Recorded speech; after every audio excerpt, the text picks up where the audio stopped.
Thanks very much for joining us for the Department of Paediatrics Student Open Day and your interest in paediatrics. We're all obviously fascinated by newborns, infants, preschoolers, school-age children, and we work in a combination of clinical research and laboratory research, trying to improve their lives and the lives of their families. Thanks, Amy. That's me. You can see, thanks. Next slide. So the Department of Paediatrics is within the School of Clinical Sciences at Monash Health. Monash Children's Hospital is a very recently built 4-year-old hospital, 230 bed state-of-the-art facility, lots of opportunities for excellence in clinical care, but not only at the site at Clayton, but also at Dandenong and Casey.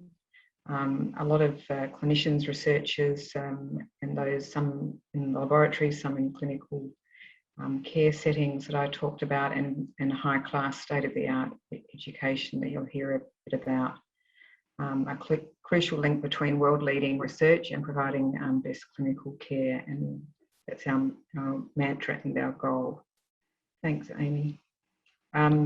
So as I said at the beginning, child health is inclusive of newborns right through to young adults, and that we cross all sorts of research. So anything that you're interested in, we're very happy to talk to you about. And our research covers every part of the brain, and also has an approach to holistic care for children with complex conditions, body and brain, I meant. Thanks. Next slide. Before we move on to the next speakers, what we're going to do is, this is a really whistle-stop tour of the many different types of research that are available in the Department of Paediatrics. So it's really a flavour of and opportunities to get in contact with and to hear more about the projects that are going on. If you are interested, you can go to our website and use this tab that Amy has kindly created this slide for you, so you can see where to go, and that will link you through to opportunities to look at paediatric research projects, our supervisors, current and past students' experiences and their pathways, and also a direct link to Supervisor Connect if you're interested in applying. So without further ado, I'm going to introduce Rosemary Horn, the Postgraduate Coordinator. Thanks, Rosemary.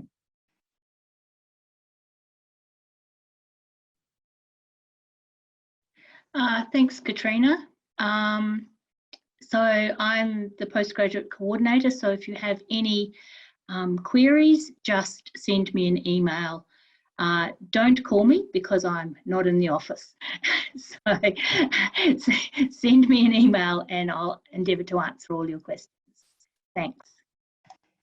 It's fair to say Rosemary knows everything about everything to do with any possible honours or postgraduate program that you may be interested in. And as I said, children are the future, and we're passionate about providing best care and making discoveries to support them and improve their lives and those of their families. So now you're going to hear from some of our leading researchers around the many different fields that they're working in. It's not comprehensive. There are other researchers who work in the Department of Paediatrics, and that's why that web link that I showed you earlier will be useful. But we'll just run through these very quickly. We've got limited time. Thanks, Amy. Next slide. And I'll let each person introduce the next person that's coming perhaps, or just maybe even easier, introduce yourself. Over to you, Jill. Thanks very much, Katrina. I'm Jim Nixon. I'm a paediatric respiratory and sleep physician at Monash Children's Hospital, and I work in research in the Department of Paediatrics. Thanks, Amy. You can go to my first slide. So look, we have in Monash Children's Hospital 2 large departments of respiratory and sleep medicine, and we work very closely together, and we offer students a range of projects aimed at improving the clinical care of just children with disorders of sleep, the lung and the airways. The Children's Sleep Centre at Monash is the third largest in Australia. We do nearly 1,000 sleep studies in the hospital and a similar number at home each year. We have a very active research program in collaboration with Professor Rosemary Horn. And we also have a large clinical respiratory medicine program with 6 respiratory specialists, and they're involved in research in lung infections, cystic fibrosis, and asthma particularly. And we work very closely and have a strong history of collaborations with newborn services, with the ear, nose and throat team, with psychology, radiology, pathology and infectious diseases, just to name some of our collaborators. You can go down to the next slide, thanks Amy. I haven't included all the projects that we have on offer, but this diagram gives you an idea about the range of research projects we do related to snoring and obstructed breathing during sleep. So this disorder affects around 10% of children and has important impacts, particularly on behaviour and learning. Our projects span the whole pathway from assessment and treatment in primary care, up here in the top right-hand corner, through novel diagnostic options to assessment of treatment efficacy. So we have a number of projects on offer for students at all levels, assessing both the pathophysiology of snoring and obstructed breathing during sleep in children. Particularly, we're known internationally for our work in cardiovascular and neurocognitive consequences of obstructive sleep apnea. Several of our projects look at the consequences of sleep apnea in children at high risk of developing it, that is, children with genetic disorders like Down syndrome, Prader-Willi syndrome, and cystic fibrosis. For many children, their snoring and sleep problems are caused by enlargements of their tonsils and adenoids. And so the primary treatment is removal of the tonsils and adenoids, or adenotonsillectomy. And we have projects examining the efficacy of that treatment, and also others looking at improvements in patient care perioperatively. And finally, for children for whom a surgery is not effective, but they can be managed with continuous positive airway pressure, which involves wearing a mask, like in this photo here, with pressurised air blown into the airway overnight. And we have our previous research in this area is world leading. It's a very specialised treatment, and we continue to examine and improve our practice through research in this special population. So please do be in touch with me if you have any questions or you're interested in respiratory or sleep medicine. I hope it's given you a bit of a flavour of our projects. Thanks. Thanks, Jill. Over to you, Ram. Hi everyone, my name's Ram. I'm one of the 2 academic paediatric surgeons. As you can see, there's 2 of us here on the picture. So I coordinate all of our research capabilities with Maurizio Pacilli, who's also one of our academic paediatric surgeons within the Department of Paediatrics. And we share a joint running of many projects and also cross cover as well in terms of supervision. In terms of our research streams, so we've got many research streams that run here, and essentially one of the things that the best way to classify it in terms of the domains and the spheres of it. The first one we do is educational research. We have a simulation-based education department here, which is probably at least nationally leading, if not world leading, in terms of our surgical simulation-based research. But also in terms of educational strategies, new innovation, emerging technologies, and using things like HoloLenses, mixed reality, augmented reality, virtual reality, to really push the boundaries of where we're going with educational research. We do clinical research, so in terms of we do multiple randomized controlled trials, pretty much all of which have been led by students. And there's a very high quality of students at Monash University.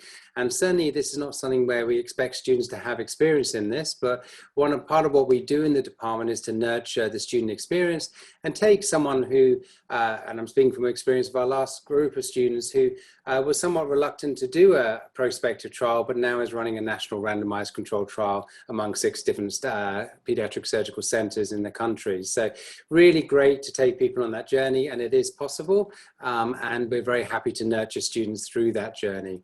But we have clinical research from case reports up to that kind of high level, and we've certainly student-led projects have been published in the Annals of Surgery and things like that. But also global health research, so big collaborations between the WHO, the UN and RACS for global health, and we're really pushing the boundary, and we're quite productive. And out of all our publications in the last 4 years, the majority, if not all of them, have either included a student as a first author or one of the co-authors. So very keen to nurture students, take you on, and hopefully set you up right for your academic career. Thanks, Ram. Oh, and I guess this is just a few examples of the our facilities here. So yes, sorry, didn't realise there was that slide as well. Apologies. Great, showing off the technology. It's lovely. Thank you. Next slide, Amy. Professor Rod Hunt. Thanks, Katrina. Good evening, everybody. My name's Rod Hunt. I'm the Professor of Neonatal Medicine. Thanks, Amy. I work in the Newborn Intensive Care Unit at Monash Children's Hospital and lead a team of researchers who are investigating ways that we can make outcomes for these babies better. For those of you who haven't seen a newborn intensive care unit, you could have seen from the last slide that the experience for a baby who's still inside his or her mother at 26 weeks is very different to the experience of a baby who's introduced into a NICU environment and has to undergo a whole series of interventions to keep them alive. And we have got very good at keeping them alive, but we need to do research so that we can make sure they do well in the future. Thanks, Amy. So the team of people that I work with are very interested in looking at lung outcomes for babies, brain outcomes using advanced imaging like MRI, gut outcomes, looking at the microbiome, and specifically we're interested in looking at long-term neurodevelopmental outcomes. Sometimes some of the research we do is not practical in the human. Thanks, Amy. So we also have a very strong collaboration with investigators at the Ritchie Centre using animal models of disease to better understand how disease is impacting these little people and what we might do to better protect them. And specifically, we are using a number of novel stem cell therapies in models of brain injury so that we can make sure these children have brains that are protected and allow them to develop normally and contribute to society. So like Ram, we are very keen to see you if you're interested in doing research. We are also very keen to support you in the beginnings of your academic career, and please contact me if we can help you. Thanks. Thanks, Rod. Next slide, please. Is Doug on the line? No, we'll go to Claudia. Thanks, Claudia. Yeah, thanks. Yeah, welcome students. I think you picked the right environment today because yeah, pediatrics is important, and especially now, yeah, as Katrina said, the children are the future. So I represent the Lab of Interventional Immunology in Early Life Diseases, and we are a cross-disciplinary team and also a family business. So here's Marcel Nold, who is the Professor of Pediatric Immunology, and then myself, I'm a basic scientist, but also pharmacist by training. And this is why our main goal of the lab is to translate basic findings. So Amy, thanks. Yeah. So we have 3 arms of our research, and there is one human arm that is heavily supported by the Department of Pediatrics, and where we have human samples to investigate plasmatic and cellular immunity. So immunology is really the key basis of our research, and we look also into coagulation, microbial homeostasis, and in particular in preterm infants and term infants. So the second arm of our research is lab-based preclinical models, and usually we combine them with the human arm, and we have different projects that we do offer. So you can have a peek in preclinical models, mostly murine models of disease, and we investigate the lung, the intestine, and the brain. So diseases like bronchopulmonary dysplasia, necrotizing enterocolitis, if you are familiar with those terms.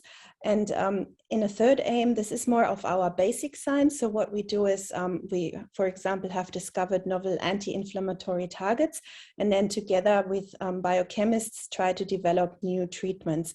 And therefore also the name interventional immunology, because we have these 3-tier arms of the lab the lab projects.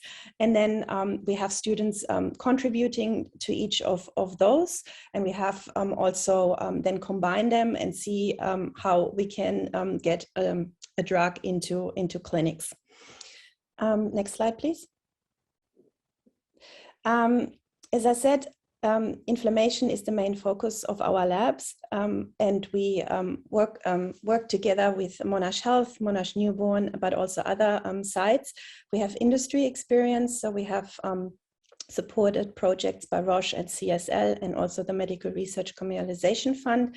And what is important that some of our students, and it was unfortunately before COVID, had the opportunity to go overseas, work in Japan, and currently one of my students is in France, in Paris, that finished a PhD in our lab, and also in Germany. So I think an important aspect of research is that it opens doors and borders, and in particular when you have the opportunity to work in a medical health care system, like the Department of Paediatrics, it's very easy to work at interesting hospitals in the US or also in Europe, and like Emma is now at the Pasteur Institute. Thanks. Thanks so much, Claudia. Doug has joined us, but we're just going to push on and then we'll go back to give you a chance to chat a bit more about newborn and neonatal medicine, Doug. So thanks, Ed. Hi, thanks. I'm Ed Giles, one of the consultant pediatric gastroenterologists, and I guess I represent our department in terms of research opportunities. And my main interest is inflammatory bowel disease, which we saw a picture of there, and understanding in this environment, which, as people have mentioned, a great opportunity of whole of life care, where we have the adult hospital next door and obstetric care, a lot of perinatal and neonatal care, and then moving on. And so trying to understand how interactions with the environment, and particularly the microbiome, and that's a big area of research that I work in with collaboration with some great scientists on site, the university and at the Hudson Institute, in terms of understanding that interaction with our immune system, particularly as we get older.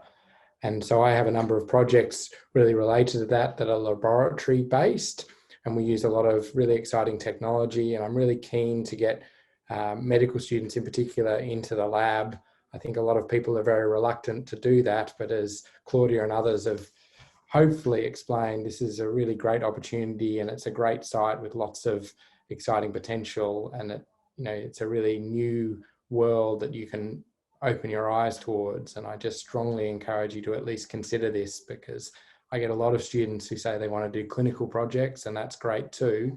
But I just always put in a push as a clinician to at least open your eyes to the possibility of a laboratory-based project. And so we have exciting technology. We can grow mini guts from taking biopsy samples from some of our children with inflammatory bowel disease and other conditions, and with complex processes, grow those. And you can see a picture down the bottom of an organoid, so mini intestine, which we can now micro-inject with bacteria from the same patient and look at their responses. We can generate huge amounts of data, and a whole other part of the labs that I work in is in bioinformatics and handling large data sets, and this is really the research of the future. So lots of different projects. Just next slide, thanks Amy. But of course there is clinical research as well, particularly around inflammatory bowel disease. We're running lots of trials, and one of the main projects that I work on is working towards sort of phase 1 studies with potential new probiotics, and moving beyond fecal transplant as a current therapy or an emerging therapy for inflammatory bowel disease, like some form. And so we have a lot going on. I'm currently sitting in the young adult service where I see adults with IBD, and this is like I said, a great place to work in whatever field across whole of life. And I strongly encourage you to get involved in one of the pediatric teams. Thank you very much. Thanks, Ed. Over to you, Alex. Thanks, Katrina. So I am representing the Complex Autism Neurodevelopment Group. We are led, if you go to the next slide, please, Amy, we're led by Professor Katrina Williams, and we're a multidisciplinary team of clinician researchers. We have 2 psychologists, Dr. Tamara May and myself on the team, and a speech pathologist, Dr. Amanda Brignall, and a nurse, clinical nurse consultant, Marika Mitchell. We all work in clinical teams, both across Monash Children's Hospital and the Royal Children's Hospital, and contribute to research. And we've all got our own different interests and expertise, I guess. But we pull together under the same banner of being interested in complex autism. So that's autism and perhaps some sort of additional comorbidity. So if we have a look at the next slide, we've got a sort of different subgroups that we're interested in. The first is, if we look at that sort of the middle banner there, kids who have experienced autistic regression or skill loss. So they're developing typically, as far as we are aware, and then have experienced a sudden loss of skills. And we're sort of interested in what that looks like and defining it and looking at prognosis. So we've got a little project going on there with potential for an honours student, if anyone is interested in becoming involved and looking at the precursors of skill loss through looking at home videos and smartphone technology. We also have an interest in minimally verbal children, so and those who are non-verbal. Amanda Brignall's spearheading that as a speech pathologist. I've got a particular interest in working with kids who have experienced trauma or come from disadvantaged or vulnerable backgrounds, and that interplay with neurodevelopment and disability. Dr. Tamara May is interested in autism and ADHD, and that sort of the interplay of both. We have an interest in autism and anxiety and looking at sort of outcomes and interventions and supports to help kids with those, with both of those areas of difficulty. And then Dr. Marika Mitchell, our clinical nurse consultant, is working within looking at training and assimilation to help children and families and professionals, clinicians, helping children who present with severe behaviour problems. So those are our sort of core groups, and I guess we've got different ways in which we are working and supporting these kids and families. But we all align in that we're interested in how we can support these kids and families within the hospital setting. We have about a team of around about 10, I think, postdoc students at the moment, and would love more to come and join us and thinking about how we can fit into these projects. We have a PhD project that we're currently thinking about, which is about a clinician and diagnostic uncertainty when we've got complex autism and neurodevelopment. So please do get in touch if you're interested in working in this exciting space. You can email me or find us on Supervisor Connect. Thanks. Thanks, Alex. Before we go to Leon, I might let Doug present Amy, if you don't mind going back in the slides. Sorry, Leon, to keep you hanging for a little bit. You thought you were coming on. Doug, thanks very much. Yeah, thanks. My name is Doug Blank. I'm one of the neonatologists. I work with Rod and others, and I do research mainly on neonatal resuscitation. Next slide, please.